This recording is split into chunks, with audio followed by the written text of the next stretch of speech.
Kita ngelaporin orang terus jalan tuh happy banget gitu. Sekarang mau bolak-balik setiap hari juga gak ada masalah, yang penting ngelaporin orang. Jangan.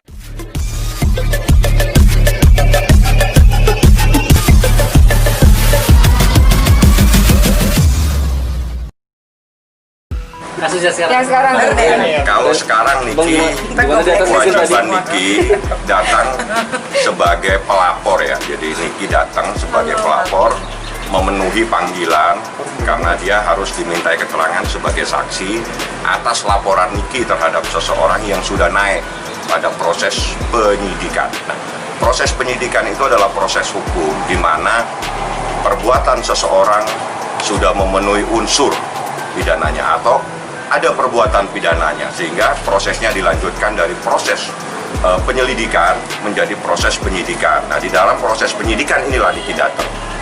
Ya, Niki datang sebagai saksi. Nanti mungkin dalam beberapa hari lagi ada beberapa saksi-saksi lagi yang akan dipanggil terkait laporannya Niki terhadap seseorang. Gimana Niki akhirnya sudah ada bikin keterangan lah dari laporannya? Alhamdulillah, akhirnya dulu kan Niki dulu banyak dilaporin nih. Sekarang kan laporan Niki semua boleh jalan. Jadi ya alhamdulillah seneng lah.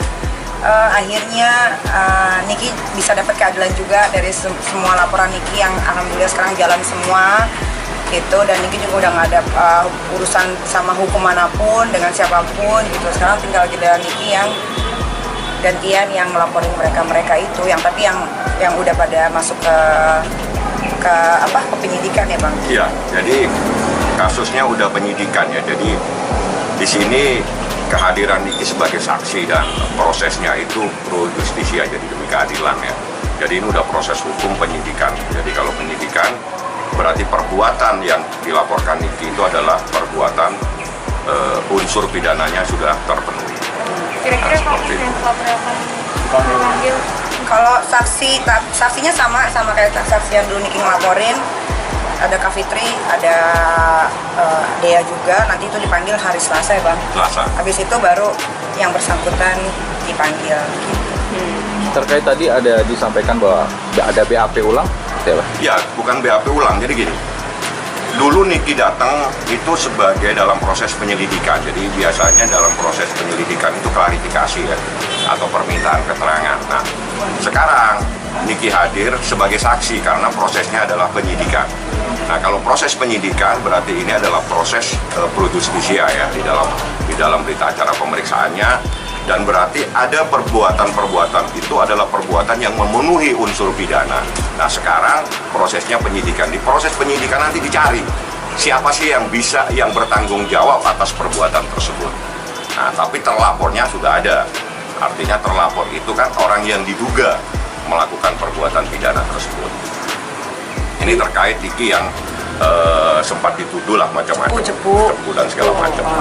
Bang, sekedar untuk mengingatkan, jadi pasal-pasal yang terkait apa aja Bang? Untuk kalau laporannya biasalah 27 ayat 3, junto 45, junto pasal berapa, ada beberapa terkait dengan pencemaran nama baik dan fitnah, tapi ada kerugian yang juga mengakibatkan kerugian terhadap orang lain, seperti itu ya. Jadi karena perbuatan itu adalah kaitannya dengan informasi kepada masyarakat yang bisa diakses dan sebagainya, makanya kita laporkan karena semata-mata hanyalah untuk melindungi, karena bahaya sekali kalimat-kalimat itu terhadap dirinya, terhadap keluarganya, karena dituduh dia sebagai seorang cepu. Nyai, berasa capek nggak sih Nyai? Kalau sekarang Setiap enggak. saat sih, hitungannya urusannya kok hukum Kalau terus sekarang gitu loh. enggak, kan sekarang Niki yang ngelaporin. Kalau dulu capek karena Niki dilaporin. Beda, rasanya tuh auranya tuh beda. Kalau kita ngelaporin orang terus jalan tuh happy banget gitu. Sekarang mau bolak-balik setiap hari juga gak ada masalah. Yang penting ngelaporin orang, jangan yang dilaporin. Kalau dilaporin capek Bor. Beda rasanya gitu. Kalau duduk aja males. Kalau di sini kan happy gitu. dia kan berhati-hati lagi ke depannya tuh bagaimana Ki? Enggak juga sih. Pokoknya kalau Niki mah ngelakuinnya maksudnya kalau yang kemarin kan masalah keluarga, yang lain-lain kan nggak sampai ya gimana gitu. Ya beda lah lawannya. Kalau yang kemarin kan lawannya kan Lumi ya gitu. Jadi Niki juga oke lah kalau ngelawan dia. Kalau yang lain-lain sih sampah aja lah. Kalau nggak ada yang berubah dari Niki, tetap jadi yang begini. Kalau Niki mau huru hara di Instastory tinggal huru hara gitu.